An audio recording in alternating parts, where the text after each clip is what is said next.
ব্রাহ্মণবাড়িয়ায় পরপর 2 দিনে ট্রেন লাইনচ্যুত, রেল যোগাযোগ বারবার বিঘ্নিত। ব্রাহ্মণবাড়িয়া কসবা প্রতিনিধি মোহাম্মদ আশরাফুজ্জলের পাঠানো তথ্যচিত্রে দেখুন বিস্তারিত। ব্রাহ্মণবাড়িয়ায় পরপর 2 দিনে 2টি ট্রেনের বগি লাইনচ্যুত হওয়ার ঘটনায় ঢাকার সঙ্গে চট্টগ্রাম ও সিলেটের রেল যোগাযোগ বারবার বিঘ্নিত হয়েছে। শনিবার 10 মে সকাল 6:10 পর ব্রাহ্মণবাড়িয়া রেলওয়ে স্টেশনের আউটারে কক্সবাজারগামী আন্তনগর কক্সবাজার এক্সপ্রেস ট্রেনের শেষ বগির একটি চাকা লাইনচ্যুত হয়। এরপর বগিটি রেখে ট্রেনটি নির্দিষ্ট গন্তব্যের দিকে যাত্রা করে।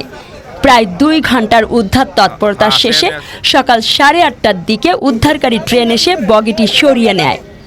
এর ঠিক আগের দিন শুক্রবার রাত 10:15 একই স্থানে চট্টগ্রাম থেকে ঢাকামুখী একটি মালবাহী ট্রেনের একটি বগিও লাইনচ্যুত হয়।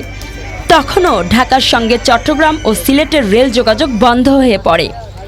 ব্রাহ্মণবাড়িয়া রেলওয়ে স্টেশনের মাস্টার মোহাম্মদ জসিমউদ্দিন জানিয়েছেন, আপ লাইন দিয়ে ট্রেন চলাচল স্বাভাবিক রয়েছে, তবে ডাউন লাইনে ট্রেন চলাচল স্বাভাবিক হতে কিছুটা সময় লাগবে।